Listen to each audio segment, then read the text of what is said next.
Good evening, dear students. I am Deepak Saini from DR College of Higher Education and Technology Devons.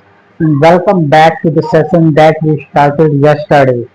आपका इस session में पुनः हार्दिक अभिनंदन, जो कि हमने कल शुरू किया था। सेशन का नाम है learn English with new patterns and by day events. Dear students, आज हमारे सेशन की सेकंड क्लास है और मुझे आशा है कि ये डेफिनेटली आपको कहीं ना कहीं लाभ पहुंचाएगी और इससे आपके नॉलेज में कहीं ना कुछ आपको कुछ नया सीखने के लिए मिलेगा। और लाइफ में प्रतिदिन कुछ नया सीखना और या फिर नया कुछ करना ही आपको सफलता की ओर लेके जाता है। ओके स्टूडेंट्स, तो विदाउट डिलेइंग, बिना किसी देरी के लेट्स स्टार्ट। हम सेशन करें, जैसे कि आपको मैंने पहले अवगत कराया था कि इस सेशन में हम जो कि डेली ट्रेंडिंग में जो वीडियोस और जो न्यूज हैं उनके बारे में कुछ डिस्कस करते हैं। इससे क्या होता है, आपकी नॉलेज में भी कहीं ना कहीं बढ़ोतरी होती है और आपकी इंग्लिश, स्पेशली इंग्लिश की रीडिंग एंड कॉम्प्रिहेंशन की जो हैबिट है वो भी आपके कहीं ना कहीं डेवलप होती है और आपकी रीडिंग और कॉम्प्रिहेंशन की हैबिट्स आपकी इंग्लिश को, जाहिर तौर पर इंग्लिश को भी इम्प्रूव करती है। तो यही इसमें दो पार्ट्स हैं हमारे। पहले पार्ट्स में हम किसी लेटेस्ट जो भी ट्रेंडिंग में वीडियोस है या न्यूज है उसके बारे में डिस्कस करते हैं। उसमें जो कि नया इंग्लिश के वर्ड्स जो भी यूज हुए हैं उनके बारे में थोड़ा सा बात करते हैं।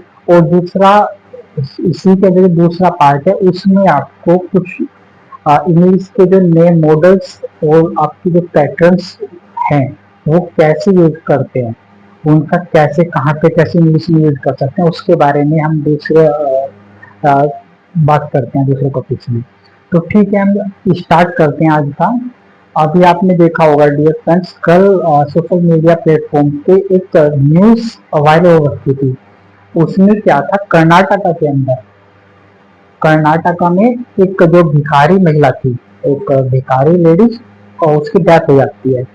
उसके मरणोपरांत जैसे ही उसके रूम की तलाशी ली जाती है, सर्चिंग की जाती है लोकल्स बाय लोकल्स के द्वारा, तो एक बड़ा ही अजीब सा वाक्य होता है कि उसके रूम में, एक भिखारी थी वो महिला, उसके रूम में लगभग 30 बोरी,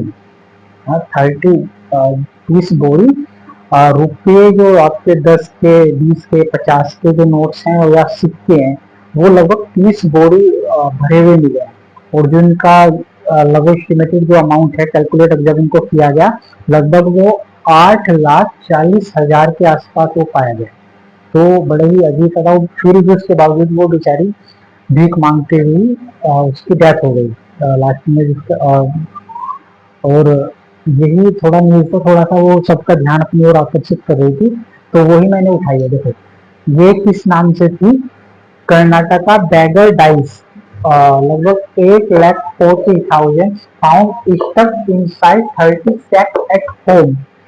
तो हम इसमें क्या बात करेंगे, देखो यहाँ पे कुछ वर्ड्स यूज किए गए हैं जो कि आपने हिंदी में तो जाहिर तौर पर सुने हैं पहले कहीं ना कहीं, लेकिन इंग्लिश में आपने उसको नहीं सुना होगा, मतलब इंग्लिश में कम लोगों ने सुना होगा, तो वो ही उसके बारे में बात करते हैं। देखो जैसे यहाँ पे देखो, एक इसमें वर्ड आया है, Karnataka paradise rupees 8,40,000 pound stuffed. ये वर्ड आपने कई बार पहले भी सुना होगा, लेकिन इसका अगर हम बात करें, क्योंकि इसका हमारा बताने को उद्देश्य ये है, इस इंसिडेंट्स के थ्रू आपको कहीं ना कहीं इंसिडेंट्स तो आपको इस बारे में पता चल गया क्या इंसिडेंट्स है, इसके थ्रू जो भी नए वर्ड्स इस्तेमाल हुए हैं तो वो आपको कहीं ना कहीं माइंड में आपके रह जाएंगे, वो कहीं ना कहीं सुरक्षित रहेंगे, आप उसको कम चांस रहेगा कि आप उसको भूल पाओ। तो देखो यहाँ पे क्या है, यहाँ पे एक वर्ड इस्तेमाल हुआ है स्टफ। 8 लाख पाउंड, 8 लाख जो मिले हैं, स्टफ का मतलब होता है ठूस ठूस कर भरे होना। ठूस जैसे भूसा भर देते हैं ना बोरी वगैरह में, किसी चीज के अंदर बहुत ही ठूस ठूस के भरना, उसको बोलते हैं स्टफ, ठूस ठूस कर भरना। ओके, इनसाइड देखो यहाँ पे 30, यहाँ पे एक नया वर्ड है, ये मुझे भी पहले मालूम नहीं था, इसको मैंने सर्च किया। ये हिंदी में तो नॉर्मली यूज करते हैं, देखते हैं सभी के घरों में होता भी है। यहाँ पे होता है सेक्स, इसका अर्थ होता है बोरी, बोरियां। गाँव में तो कस्बे में किसान लोग तो अधिकतर इसका इस्तेमाल करते हैं, बोरी वगैरह, आलू वगैरह जिसमें आते हैं। तो यहाँ पे सेक्स एक वर्ड है, इसका मतलब होता है बोरिया।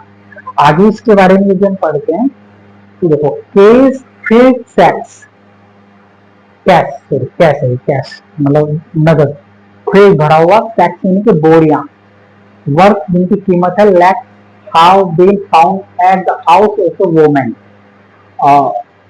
मतलब एक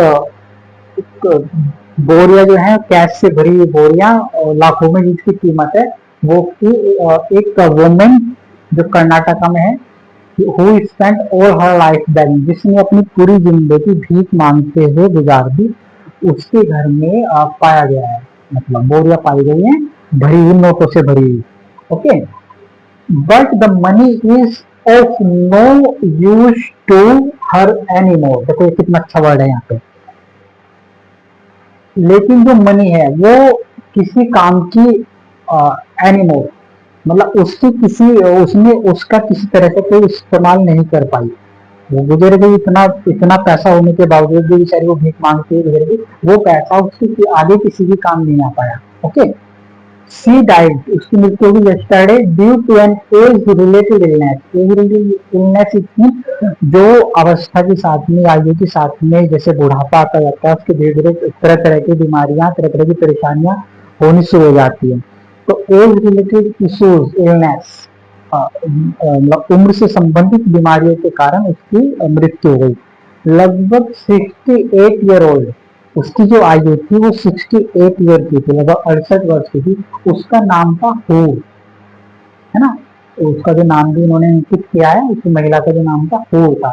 वाज फाउंड डेड, वो मर्द पाई गई, एट हर होम, अपने घर में। वैन लोकल्स, जो पड़ोसी के लोकल्स, पड़ोसी जो उसके अगल बगल वाले थे, इंस्पेक्टेड, जांच की हर होम, उसके घर की जो जांच की, they found thousands of coins, हजारों में सिक्के और करेंसी नोट्स इन, देखो एक वर्ड यहाँ पे इस्तेमाल हुआ है, डिनोमिनेशन। डिनोमिनेशन का क्या अर्थ होता है? डिनोमिनेशन का होता है मूल्य वर्ग, मतलब कीमत के या एक ही संप्रदाय के, इसको बोलते हैं मूल्य वर्ग। इसको याद रखना। यहाँ पे दो वर्ड आए हैं, स्टफ, ठूस ठूस के भरा हुआ, सेक्स बोरिया, एंड डिनोमिनेशन, मूल्य वर्ग, मूल्य वर्ग। ओके, और किस किस मूल्य वर्ग के थे? Rupees 10, 20 and 50। स्टफ, देखो फिर से आगे स्टफ, स्टफ्स का यहाँ पे क्या अर्थ है? स्टफ का अर्थ मैंने वो बताया, जो ठूस ठूस के भरे हुए थे। इनसाइड मोर देन 30 स्टैक्स, और लगभग 30 से ज्यादा बोरियों में, जो कि ठूस ठूस के भरे हुए थे। ओके, एक वीडियो सॉन्ग, जो वीडियो में दिखाया गया है, लोकल्स, देखो यहाँ पे कितना अच्छा वर्ड आया है यहाँ पे, रिम्यूजिंग, RUMMAGING, रिम्यूजिंग। रिम्यूजिंग आपने हिंदी में तो लगभग कई बार सुना होगा, सीरियल्स में, अपनी डेली लाइफ में भी इस्तेमाल किया है। तो इसका हिंदी में अगर मैं आपको वर्ड बताऊं तो इसका होता है आपका चुन चुन कर, मतलब चप्पा चप्पा छानना, पूरी किसी चीज की तलाशी लेना पूरी तरीके से, चप्पा चप्पा किसी स्थान को, अपने फिल्म वगैरह में देखो, या पुलिस वगैरह रेड डालती है तो वो चप्पा चप्पा छानती है किसी स्थान को, तो रिम्यूजिंग को बोलते हैं चप्पा चप्पा छानना। चप्पा चप्पा तलाशी लेना है, छानना। ठीक है, ये भी अच्छा वर्ड है, आप याद इसको रखोगे तो जाहिर तौर पे आपका कहीं ना कहीं और लोगों से, मतलब उनसे कहीं ना कहीं आपकी नॉलेज और ज्यादा बढ़ जाएगी, आपकी एक एक्स्ट्रा, आपका नया वर्ड आपकी डिक्शनरी में ऐड हो जाएगा। थ्रू हर बिलोंगिंग, जो भी इससे संबंधित थी, एंड काउंटिंग द मनी, और मनी को काउंटिंग करना किया। हूर यूज्ड, जो महिला का नाम था, हूर used life in rented house, उसने पूरी जिंदगी, मतलब जो महिला थी वो की कहाँ पे, एक किराए के घर में रहती थी अपनी सिस्टर के साथ, विद हर सिस्टर। जो कि उसकी सिस्टर की हु डाइड 2 ईयर एगो, और उसकी सिस्टर पहले 2 साल पहले वो भी गुजर चुकी है। तो कोई एक वर्ड हो रहा है यहाँ पर, आपकी ग्रामर भी थोड़ी सी दुरुस्त होगी। Neither of them, neither of them का, नाइदर ऑफ दैम मीन्स क्या होता है, उन दोनों में से कोई भी, कोई नहीं। नाइदर ऑफ दैम उनमें से कोई, कोई भी नहीं, दो की बात कर रहे हैं। तो नाइदर इट मीन्स ये निगेटिव सेंटेंस में आएगा। Neither of them was married, उनमें से किसी ने भी, किसी की भी शादी नहीं हो रखी थी। नाइदर ऑफ देम कोई भी शादी शुदा नहीं थी। Okay. After counting the total sum stood at 8,40,000, जब उसकी जो अमाउंट थी, उसकी जो काउंटिंग की गई, उसके बाद में वो कितना अमाउंट मिला, वो 8,40,000 के आसपास। The money was handed over, handed over भी देखो एक अच्छा वर्ड है। Money was handed over, what does it mean? Handed over मतलब सुपुर्द करना। हैंड ओवर, हैंडेड ओवर किसी दे देना, किसको दे दी गई? टू हर ब्रदर्स, उसके दो भाई थे, उस महिला के, उसके दो भाई थे, उनको वो हैंडेड ओवर कर दी गई वो amount. One of the brother took, एक जो भाई था उसको कितना मिला? 6 lakh. While the other got 2,40,000, जबकि दूसरे को कितना मिला? 2,40,000। वो उनके आपस में जैसे भी सेटलमेंट हुआ होगा, उन्होंने वो अमाउंट डिस्ट्रीब्यूट कर दी। विच ही डिनोटेड टू ए मॉस्क्यू, देखो यहाँ पे एक वर्ड हो रहा है मॉस्क्यू। मॉस्क्यू को अगर हम बात करें तो was does it mean? Mosque का मतलब होता है मस्जिद, है ना। तो उसका कहने का मतलब कि जो अमाउंट थी वो 8,40,000 दो भाइयों में डिस्ट्रीब्यूट कर दी गई। एक को 6 लाख दे दी गई, दूसरे को 2,40,000 दे दी गई। जिसको 2,40,000 दे दी गई, उसमें वो जो अमाउंट थी वो कहाँ पे कर दी? डिनोटेड कर दी, कहाँ पे? एक मस्जिद में दान दे दी। डिनोटेड करना, दान करना। ओके।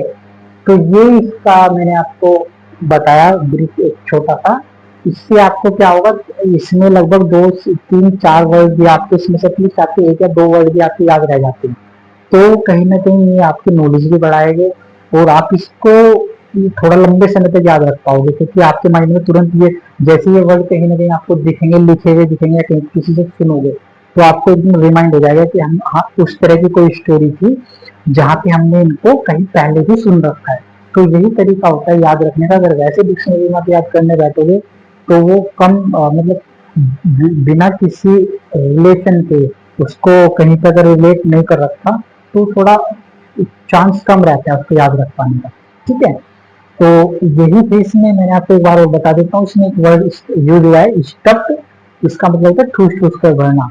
एंड सेकंड स्टैक्स, ये एक लेटेस्ट वर्ड है, मुझे भी अच्छा लगा, काफी अच्छा लगा। इसका मतलब होता है बोरियां।